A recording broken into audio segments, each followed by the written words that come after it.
everybody. Welcome to the National Real Estate Post. Back here with Barry Habib. I think it's only fitting to bring Barry back after the previous show we did with Barry so we can get caught up on what's going on. Before we get started, Barry, I just want to remind everybody, the non-QM space is just blowing up, and there's a big reason for that. It's just because a lot of deals just don't fit the box. And if you're going to have to take a deal somewhere else, you got to go to Angel Oak. Angel Oak is phenomenal. They've grown, they've exploded. We started with them 2 years back, Barry. They were in like 11 states or something like that. They had like a few states coming soon. Now they're in like 46. They've really done a great job, and so have our viewers to really support them and send them some business. But I think what's also the benefit is they're making money, right? Not necessarily Angel Oak, they are, of course, but those who have gone, wow, I can't get this loan done here. I'm going to flip to Angel Oak, and suddenly, hey, we got the customer into the house. You know what I mean? We made some money. It's just a great thing to do. Check them out. Click this banner you see right here on your screen. It's over on your right, or if you scroll down, you see the banner there, where you can get started with their quick quote. You can learn about their quick quote. Very easy to use. And so there's Angel Oak is terrific, and you talk about blowing up. Speaking of blowing up, I just got to take a moment here to give you some kudos. That open letter to NAR that you did really is blowing up, and with good reason. That was amazing content. What a wonderful message you put out there. And if anybody's watching this, they haven't, just go back and make sure you watch that. That was really terrific. Your message is one that NAR needs to make as its main priority, because I think they're lost right now. And anybody who's a real estate agent that's listening, you should send that message to NAR as many times. Send it to them 10,000 times until they get the message that they're on the wrong track and they need to get on the right track. Yeah, it's really going to help you survive. I think so. Thanks for that comment. I appreciate it. Yeah, it's doing real well. It was yesterday's show, in fact. So, and speaking of prior shows, let's go with the prior show that we did with you, which was When Will September End? And yeah, we were getting hammered. Yeah, the market was just getting beat down. It was like, But, of course, you had some great insights for us. Yeah, we said the market doesn't move up or down in a straight line, right? So we knew this. We weren't panicked. We were just waiting for things to turn. And as it turns out, we've seen some relief. But the catalyst for the relief really ties into what I wanted to talk with you about, and that is that the Fed, in their last meeting when they did cut rates, the key that has helped interest rates improve, aside from continuously weaker data that continues to pour in with regards to manufacturing domestically in places like Germany and now even France and Asia. So there is a global slowdown. That we are headed for recession. So the key point from the Fed, however, was that when they talked about inflation, they really talked it down and said it was very subdued. They had no inflation fears. And that was really predominantly because they cited the inflation report called the PCE, or Personal Consumption Expenditure. So now there's two inflation reports. There's the PCE and the CPI. In many ways, they're similar and they overlap, but the main difference is this. The CPI puts more emphasis on the cost of a roof over your head and out-of-pocket medical expenses. I kind of think that that's more accurate and probably is a more realistic one to go by, but the Fed's in la-la land and they prefer this PCE. Now, PCE inflation has come in, yes, very subdued, but CPI has been above the Fed's target for 18 straight months. And get this, one of the reasons why rates started to go higher of late is because CPI, the one that I think is more accurate, reached an 11-year high. Okay, 2.4%. The Fed, in their announcement, completely dismissed it and ignored it and didn't say anything. And that has caused bonds to really improve, as I mentioned, along with some of the global slowdown in manufacturing. But this Friday, now you're watching this on Tuesday, on Friday, please be on guard, because at 8:30 a.m., we're going to get that PCE number.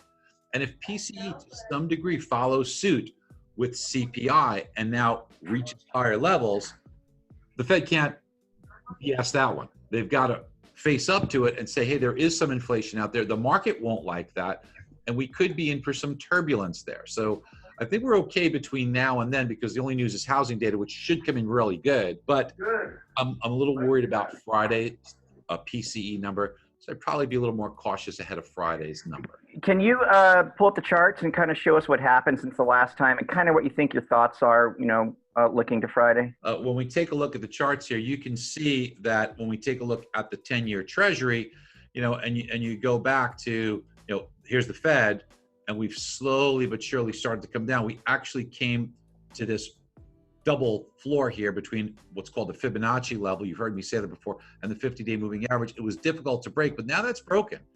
I think there's more room to the downside. However, I am concerned that Friday might give us some news that bonds perhaps won't like. So let's kind of be patient.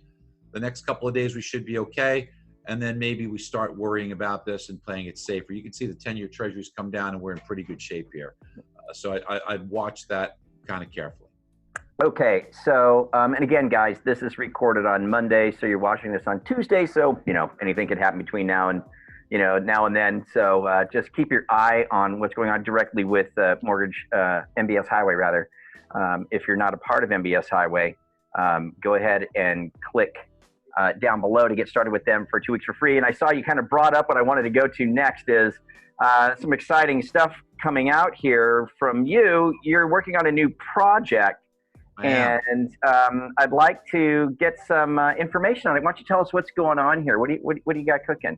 So what I've got here is a new book I'm writing. It took me a while to write a book. People ask me, why don't you write a book? Why don't you write a book? Why don't you write a book? And if I was going to do it, I think you know me by now. If I'm going to do it, I'm going to do it right. I want to do it with a big reach. And it's called Money in the Streets. Okay.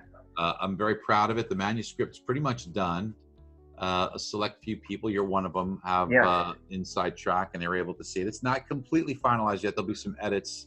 I'm constantly trying to massage it and make it better. But, Tony Robbins was very, very complimentary. He's going to give me a big endorsement quote. Randy Zuckerberg loved it so much. He's going to write the foreword. Jay Abraham's a big fan of it. So he's going to give me a real big endorsement for it as well. And perhaps the biggest endorsement is it looks as if Jan Miller, who is a really big publisher, and it's even tough to talk to her, but she liked it to the point where I think we're going to put a deal together where she's going to publish it, and that's big. I mean, she does, she did The Wolf of Wall Street, she does all Tony Robbins, so she's in the right space. So we'll see where it goes from here. But the idea is to really try to help people. I mean, I'm not doing this for the money. I'm doing it because it's a passion, and anybody who's heard me speak knows that the objective there is to try and really help people. And I think that this book really will be able to help you in so many different ways. Well, I know we're going a little long here, but I want to spend a little bit more time on the book here. So, okay, first question I have is, and just short answer on this piece is just like, how did you go about writing it? Are you working with someone and like speaking this to them, and they're writing it all down? They're asking you like questions, drawing, information out of you, that kind of a thing? Yeah. So the way that we started doing this was a different process, but I'm not the greatest typist. I mean, I can get by, but I'm not the greatest typist. My brain's much faster than I could type. So what we decided to do was Hillary Jastrom is my editor, and it was referred by our good friend Johnny Fowler, who's wonderful. And Johnny recommended Hillary, and Hillary recorded several sessions, her and another writer, and we recorded them together, and then she was able to scribe them and edit them nicely as we went along. But then what we've done is we've kind of gone step by step by step, line by line by line, and I'm doing the writing, but she's kind of taking the typing on it, but she's also very good herself, so we're massaging it together. And then Randy Zuckerberg, as I mentioned, Randy Zuckerberg, Mark Zuckerberg's sister, and she's the inventor of Facebook Live, one of the founders of Facebook. So Randy loved the book. She's going to write the foreword, but she suggested I work with her sister, Donna Zuckerberg, who is what you call a book doctor. And Donna's got like really interesting edits and ways to shape things. So we're in the process of kind of massaging it with her right now to kind of get it in tip-top shape. So there's a lot that I'm learning through the process, but it's not a mortgage book. Okay, that's let me go there next, because that was my second question is I mean, I think a lot of us associate you with, let's be honest, just financial success, right? Money, okay, mortgage rates, money, right? We associate you with that, even the title of the book, has it in there. So, but you were telling me it's not necessarily, about mortgages or that, but you kind of have a different spin on things that I think is, from what you told me, it sounds like it's going to be very applicable to just all of us, to anybody. So that's what I want it to be applicable to everyone. It's about relationships and building relationships, about getting more out of life, more fulfillment. It's about being able to see and identify opportunities that everybody misses. That's the title of the book, is Money in the Streets. And the story behind that is So my parents were immigrants. I'm first generation here. We were extremely poor. My dad died when I was a young boy. And my mom would talk to me when I was a young boy and tell me stories about, and any immigrant can relate to this, that they would hear about America. It was such a rich country that there's money in the streets.